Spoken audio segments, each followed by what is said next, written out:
प्रतापपुर गांव में हरिया नाम का एक किसान रहता था। वो बहुत मेहनती था, लेकिन कई साल तक खेतों में मेहनत करने के बाद भी उसे उसका कोई फायदा नहीं हो रहा था। सारी मिट्टी सूखी पड़ी है। बारिश ठीक से नहीं हुई तो सब मिट्टी में मिल जाएगा। नहीं जी, शुभ शुभ बोलिए और भगवान से प्रार्थना करिए कि इस बार हमारे साथ वैसा ना हो जैसे आज तक होते आया है। अब तो बस चमत्कार ही हमें बचा सकता है चंपा, वरना वो दिन दूर नहीं जब हमें खेती छोड़नी पड़ेगी। पिछले कई महीनों से गांव में बारिश की एक बूंद भी नहीं गिरी थी, जिससे हरिया की सारी फसल सूख चुकी थी। घर में खाने को अनाज का एक दाना भी नहीं है जी। जो अनाज जमींदार सुखीराम ने दिया था वो इतनी जल्दी खत्म हो गया। घर में खाने वाले 6 लोग हैं, ऐसे में मुट्ठी भर अनाज कब तक चलेगा जी। एक ना एक दिन तो उसे खत्म होना ही था। अब तुम ही बताओ चंपा, मैं क्या करूं? जी तो करता है आत्महत्या कर लूं। हरिया के मुंह से ये बात सुनकर चंपा बहुत घबरा गई। ऐसा ना कहिए जी, भला आपके सिवा हमारा कौन है। भगवान के घर देर है अंधेर नहीं, देखना एक दिन सब कुछ ठीक हो जाएगा। अरे भगवान तो चाहता ही नहीं कि हम लोग खुश रहें। जी ये क्या बोल रहे हैं आप। मैं वही बोल रहा हूं जो सच है। आज के बाद इस घर पर भगवान की पूजा नहीं होगी, समझी तुम?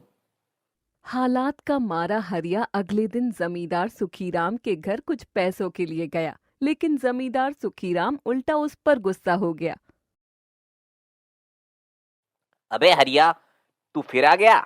तुझसे पुराना उधार अभी तक नहीं चुका और अब फिर पैसे मांगने आ गया है।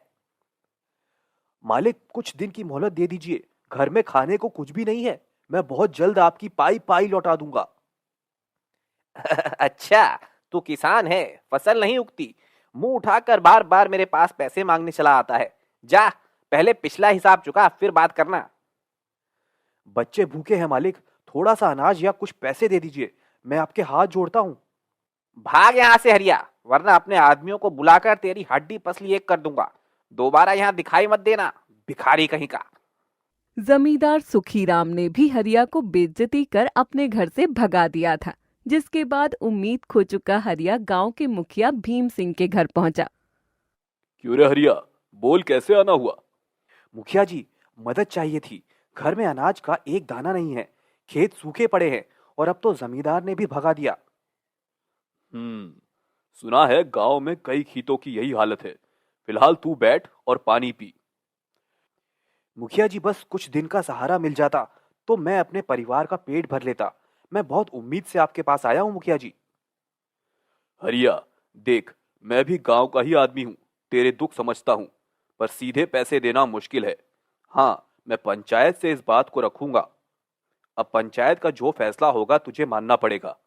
वैसे हम सब मिलकर सरकार तक बात पहुंचाएंगे। मुखिया जी, सरकार तक बात पहुंचते पहुंचते तो मेरे बच्चे भूखे मर जाएंगे। ठीक है, इतना कह सकता हूं कि आज रात तक मैं तेरे घर थोड़ा अनाज भिजवा दूंगा। और हाँ, मेरे होते हुए चिंता मत करना। धन्यवाद मुखिया जी, भगवान आपको खुश रखे। हरिया के चेहरे पर काफी दिनों बाद थोड़ी उम्मीद दिखी थी, लेकिन उसे अब भी एक आस थी कि बारिश आएगी और उसकी फसल फिर से हरी भरी हो जाएगी। फिलहाल उस रात मुखिया के लोग हरिया के घर कुछ अनाज रखकर बोले। देख हरिया, मुखिया जी तेरे घर अनाज की बोरियां भिजवा देंगे, लेकिन तुझे मुखिया जी का एक जरूरी काम करना होगा। तेरे पास पुरखों की काफी जमीन है, कुछ खेत हमारे मुखिया जी को बेच दे। फिर देखना तेरी सारी समस्या दूर हो जाएगी। इतना कहकर मुखिया जी के आदमी वहां से चले गए। उनके जाने के बाद हरिया और उसकी पत्नी चंपा ने मुखिया जी की बात पर गौर किया। देखो चंपा, हमें अभी पैसों की बहुत जरूरत है। ऐसे में हम मुखिया जी को अपने खेत बेच भी देते हैं तो हमें इससे कोई नुकसान नहीं होगा, बल्कि ढेर सारा पैसा मिलेगा। और फिर उसके बाद हमारी अनाज की समस्या भी दूर हो जाएगी। पैसा आज नहीं तो कल खत्म हो जाएगा जी, फिर उसके बाद हम कहाँ जाएंगे। हमारे पुरखे हमारे लिए अच्छी खासी जमीन छोड़कर नहीं गए हैं। अगर हमने उसमें और मेहनत की तो ये जमीन हमें अच्छा मुनाफा देगी।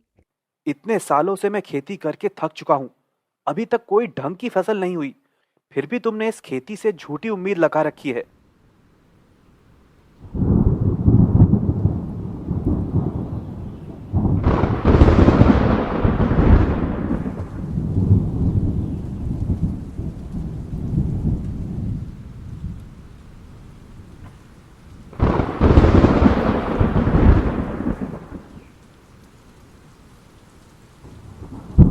उस रात अचानक मौसम बदला, बिजली कड़कने लगी और देखते ही देखते जोरदार बारिश शुरू हो गई।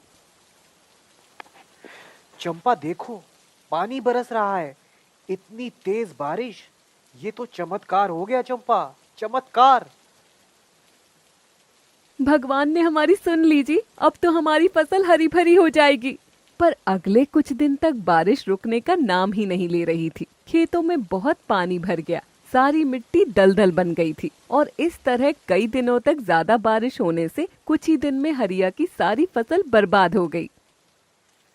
सब खत्म हो गया चंपा।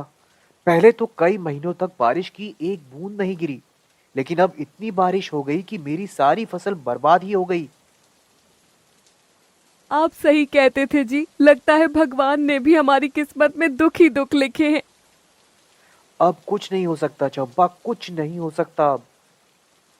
कुछ दिन बाद बारिश थम चुकी थी और पूरे गांव में फिर से धूप खिल उठी थी, जिसके बाद हरिया और उसकी पत्नी चंपा ने एक बार फिर खेतों की जुताई का फैसला लिया। खेतों में जुताई करते समय हरिया के हल के नीचे कुछ टकराया। उसने मिट्टी हटाई तो वहाँ एक पुराना मिट्टी का घड़ा निकला। जब हरिया ने घड़ा खोला तो उसकी आंखें फटी की फटी रह गईं। घड़े के अंदर तरह तरह के अनाज के बीज रखे गए थे, जिनमें से कुछ ऐसे भी बीज थे जो उसने पहले कभी नहीं देखे थे। हे भगवान, ये कहाँ से आ गए इतने सारे बीज? शायद हमारे पुरखों ने संभाल कर रखे होंगे।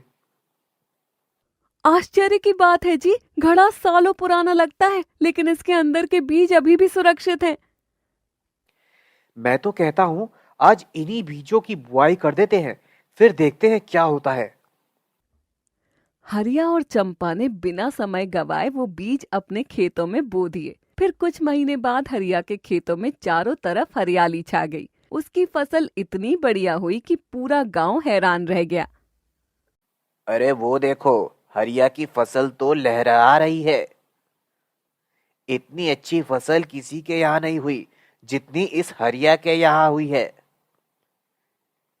देखा चंपा, आखिरकार हमारी मेहनत रंग लाई। भगवान ने हमारी सुन ही ली। हाँ, इसलिए मैं कहती थी भगवान पर भरोसा रखिए, वो एक दिन सब ठीक कर देंगे। आपने देखा ना इस बार हमारी फसल कितनी अच्छी हुई है। हाँ चंपा, तुम ठीक कहती थी। अब देखना, हमारे घर में भी अनाज की कोई कमी नहीं होगी और फिर हम अपने बच्चों को अच्छे स्कूल में पढ़ाएंगे। अब कुछ ही सालों में हरिया और उसके परिवार का जीवन पूरी तरह बदल गया था। खेतों से जो फसल हुई थी वो इतनी अच्छी निकली कि हरिया ने उसे शहर में ऊंचे दामों पर बेचा। धीरे धीरे उसने और जमीन खरीदी, ट्रैक्टर लिया, बड़ा गोदाम बनवाया और अनाज का व्यापार शुरू कर दिया। अब अनाज बेचकर हरिया के पास खूब सारा धन आ गया था, जिससे गांव के सभी लोग उसकी बहुत इज्जत करने लगे थे। अब हरिया तू ही इस गांव का सबसे बड़ा जमींदार बन गया है और देख, हम लोग अभी तक वहीं के वहीं रह गए हैं। तेरी हिम्मत कैसे हुई मेरा नाम लेने की? एक बात कान खोलकर सुन ले, अब तो लोग मुझे हरिया बाबू कहते हैं। आगे से मेरा नाम लिया तो देख लेना, मुझसे बुरा कोई नहीं होगा। अब जैसे जैसे हरिया के पास पैसा आया वैसे वैसे उसके व्यवहार में भी बदलाव आने लगा। पहले जो हरिया अपने साथी किसानों के साथ बैठकर रोटी खा लेता था, अब वो उनके पास बैठना भी पसंद नहीं करता था। और जब कोई गरीब किसान उसके पास मदद के लिए आता तो वो उनसे भी बड़ी सख्ती से पेश आता था। हरिया भैया, मेरी सारी फसल बर्बाद हो गई। घर में खाने को दाना नहीं है, थोड़ा अनाज दे दो। जब मैं भूखा था तब किसी ने मुझे एक मुट्ठी अनाज भी नहीं दिया था, और अब जब मेरे पास पैसा आ गया है तो मेरे दरवाजे पर भीख मांगने क्यों आ गए? हरिया भैया, बस थोड़े से ही अनाज की तो बात है और तुम्हारे लिए किसी गरीब की मदद करना कौन सी बड़ी बात है। ठीक है, अगर मदद चाहिए तो अपनी जमीन मेरे नाम कर दो, फिर मैं तुम्हारे पूरे खानदान को पाल लूंगा। हरिया अब मदद के बदले लोगों से उनकी जमीन मांगने लगा। जहां एक तरफ गांव के बाकी किसान अपनी जमीन हरिया के नाम पर कराकर खुद हरिया के खेतों में काम करने लगे थे, तो वहीं दूसरी तरफ हरिया दिन दुगनी और रात चौगनी तरक्की करने लगा था। इसलिए हरिया किसी को भी कुछ नहीं समझता था और पैसा ज्यादा आने से वो बहुत घमंडी भी हो गया था। फिर एक दिन अजी सुनते हो, आज मौसम बहुत खराब लगता है, बहुत तेज आंधी आने वाली है। अरे तूफान आता है तो आने दो। अब भला ये तूफान हमारे इस महल को कैसे नुकसान पहुंचाएगा? इसीलिए मैं कहता हूं तुम निश्चिंत रहो, कुछ नहीं होगा। उस रात भयंकर तूफान आ गया था, जिस तूफान ने हरिया की फसल को बर्बाद कर दिया था, जिसने हरिया को हैरान कर दिया था। अगली सुबह जब मोहन अपने खेतों में गया तो उसने वहां कुछ बीजों को देखा जो चमक रहे थे। ये तो कुछ अलग प्रकार के बीज मालूम पड़ते हैं। लगता है कल रात आंधी में उड़कर आ गए हैं।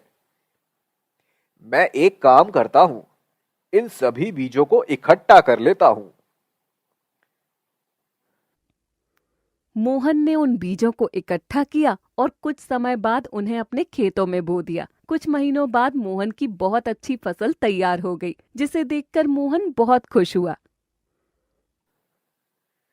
अरे वाह, आज से पहले ऐसा कभी नहीं हुआ, पर इस बार मेरी फसल बहुत अच्छी हुई है। सच में ये किसी चमत्कार से कम नहीं है। एक तरफ उस साल जहां मोहन की फसल बहुत अच्छी हुई थी, तो वहीं दूसरी तरफ हरिया की फसल दिन पर दिन खराब होती जा रही थी, जिसका हरिया को बहुत नुकसान हुआ था। तो वहीं दूसरी तरफ मोहन फसल बेचकर बहुत धनी और खुशहाल किसान बन चुका था। एक दिन हरिया मोहन के पास आया। क्या बात है हरिया भाई, आज मेरे घर कैसे आना हुआ? कहीं कोई रास्ता तो नहीं भटक गए ना? मोहन भाई, कोई समय था जब मेरी फसल तुम्हारी फसल की तरह बहुत अच्छी हुई थी, लेकिन अब मेरी सारी फसल चौपट हो गई है, जिससे मुझे व्यापार में बहुत बड़ा नुकसान हुआ है। और अब मेरे पास इतना पैसा नहीं है कि मैं कोई नया व्यापार भी शुरू कर सकूं। तो इसका मतलब तुम मेरे पास मदद के लिए आए हो? हाँ, सही कहा मोहन भैया, मैं आपके पास मदद मांगने के लिए आया हूं। जब तुम्हारे पास पैसा आया तो तुमने उसका सदुपयोग नहीं किया, तुम घमंडी हो गए। अब मैं समझ गया मोहन भाई कि वो जादुई फसल सिर्फ उसी के खेतों में होगी जो अच्छा इंसान होगा। तुम भले इंसान हो, इसीलिए वो जादुई फसल उड़कर मेरे खेतों से तुम्हारे खेतों में आ गई। फसल जादुई है, ये बात तो ठीक है, लेकिन तुमने गांव के बाकी किसानों की जमीन उनसे छीन ली, उसका क्या? गांव के बाकी किसानों को उनकी जमीन लौटा दूंगा, बस तुम मेरी मदद कर दो। अगर तुमने मेरी मदद नहीं की तो मैं रोड पर आ जाऊंगा। सुबह का भूला अगर शाम को लौट कर आता है तो उसे भूला नहीं कहते। लेकिन मुझे इस बात की खुशी है कि देर से सही, पर तुम्हें अपनी गलती का एहसास तो हुआ, इसीलिए मैं तुम्हारी मदद करूंगा। मोहन ने हरिया को कुछ पैसे दिए और हरिया ने भी गांव के बाकी किसानों की जमीन उन्हें वापस कर दी। कुछ दिन बाद वो जादुई फसल हरिया के खेतों में वापस आ गई और देखते ही देखते गांव के बाकी किसानों की यहाँ भी वो फसलें आने लगी, जिससे कुछ ही सालों में गांव के सभी किसान खुशहाल बन गए।